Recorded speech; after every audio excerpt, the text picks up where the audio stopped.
Good afternoon students. आज हम accountancy का चैप्टर नंबर 2 स्टार्ट करेंगे।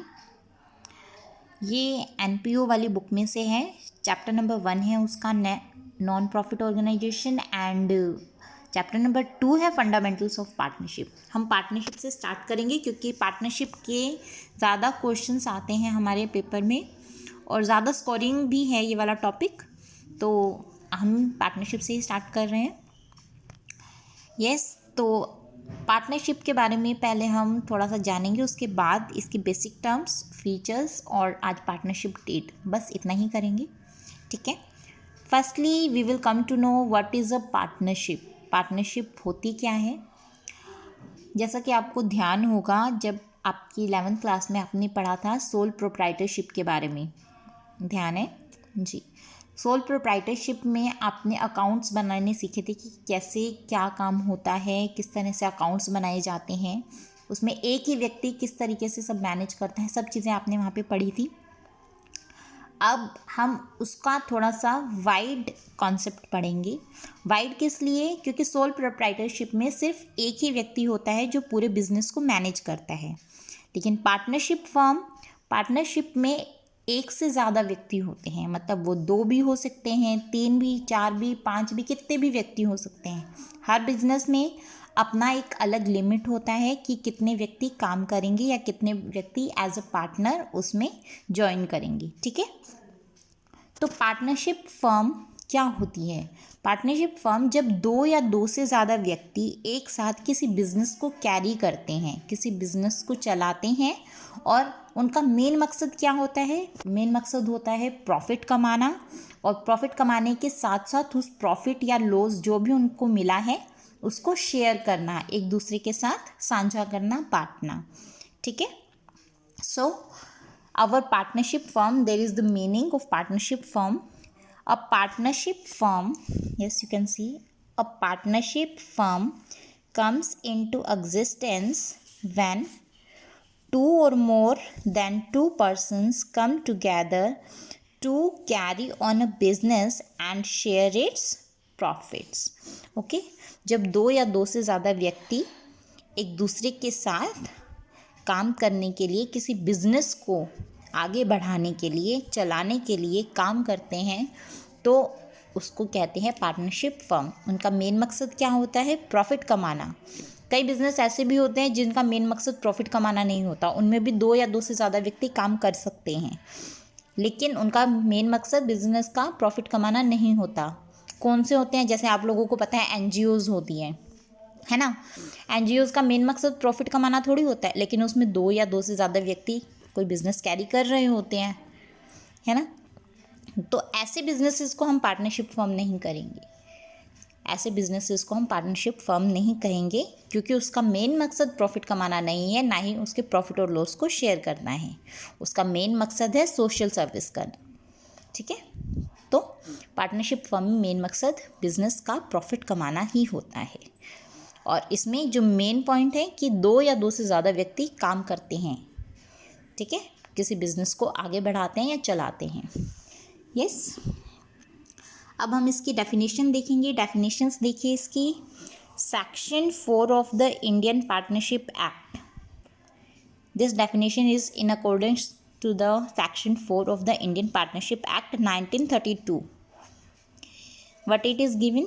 Here it is given that relation between person who have agreed to share the profits of a business carried on by all or any of them acting for all. Simple है ये definition है, आपको as it is ही learn करनी पड़ेगी। इसको आप बेशक से अपनी नोटबुक में नोट भी कर लीजिएगा, ताकि आपको लर्न करते हुए कहीं कोई दिक्कत ना हो। ठीक है। Yes. Now we will learn some basic terms. There are normally 2 basic terms of the partnership firm. First one is partners and second one is firm. Okay. Persons who have entered into partnership with one another are individually called partners. जो लोग partnership firm का हिस्सा बनते हैं, जो partnership firm में काम करते हैं एज अ पार्टनर, जिन्होंने इन्वेस्टमेंट की हुई है और बिजनेस को कैरी कर रहे हैं प्रॉफिट कमाने के मकसद से, उन सबको इंडिविजुअली, हर एक व्यक्ति को एक पार्टनर कहा जाएगा। ठीक है। और जब उन सभी व्यक्ति को एक साथ मिलके देखा जाए तो वो एक पार्टनरशिप फर्म कहलाती है। ठीक है, इतना क्लियर है। जब उन लोगों को जिन्होंने पार्टनरशिप फर्म के अंदर एंट्री की है इंडिविजुअली देखेंगे हम तो वो पार्टनर्स कहलाएंगे, और जब उन सबको एक साथ मिलके जोड़ के हम देखते हैं तो वो एक पार्टनरशिप फर्म कहलाएगी। Okay, now we will understand some of its basic features. Okay, two or more persons, first feature is two or more person. इसकी विशेषताएं क्या है? इसमें दो या दो से ज़्यादा व्यक्तियों का होना ज़रूरी है, या दो व्यक्ति हों या फिर दो से ज़्यादा व्यक्ति हों। नॉर्मली बैंकिंग बिजनेस में इसकी मैक्सिमम लिमिट कितनी है? बैंकिंग बिजनेस में ज़्यादा से ज़्यादा 10 व्यक्ति एज अ पार्टनर वर्क कर सकते हैं, और दूसरे बिजनेसेस में मैक्सिमम 20। ठीक है। Next one, agreement. They should be an agreement, मतलब किसी को भी हम ज़बरदस्ती अपना पार्टनर नहीं बना सकते। ठीक है, उनकी सहमति के साथ एक एग्रीमेंट किया जाता है। वो एग्रीमेंट ज़रूरी नहीं है कि ओरल हो या रिटन हो या कैसा हो, किसी भी फॉर्म में हो सकता है। ओरल भी है तो भी उसको एग्रीमेंट ही मानेंगे, अगर वो रिटन फॉर्म में है तो वो ज़्यादा बेटर है।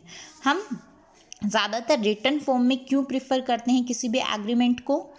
हम इसलिए प्रिफर करते हैं ताकि आगे फ्यूचर में किसी भी चीज़ को लेकर कोई कन्फ्यूजन ना हो, कि मैं बाद में कई बार ये चीज़ उड़ जाती है पार्टनर्स के बीच में कि जब हमने पार्टनरशिप फर्म में एंट्री की थी उस वक्त आपने ये मुझसे कहा था और आपने ये वादा किया था।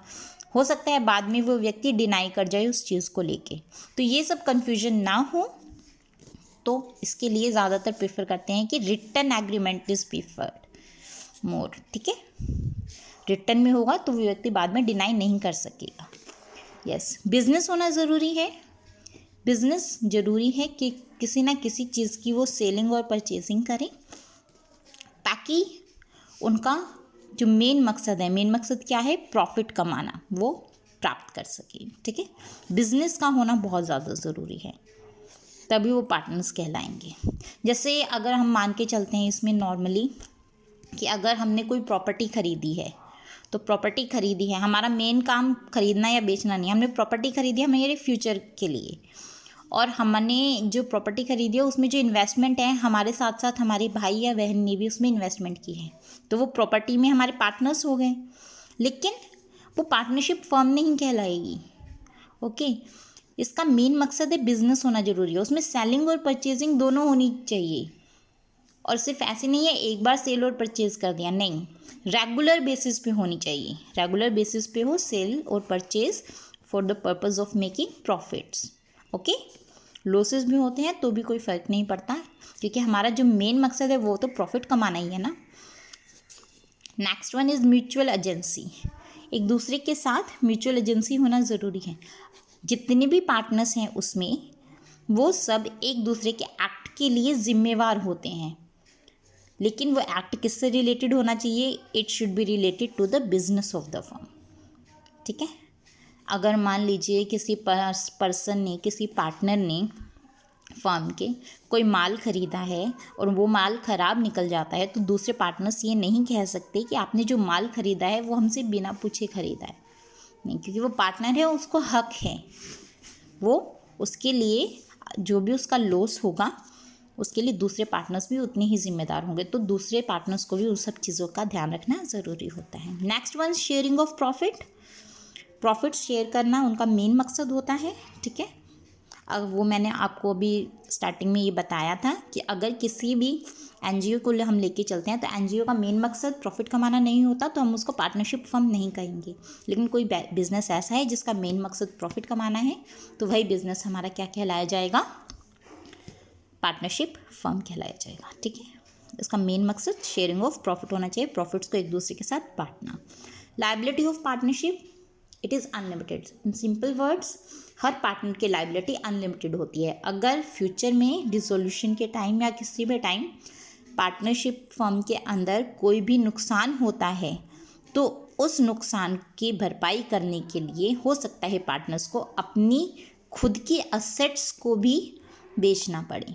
ठीक है, इस वजह से हम कहते हैं कि इसकी जो लाइबिलिटी है वो लिमिटेड होती है, पार्टनरशिप्स। ओके,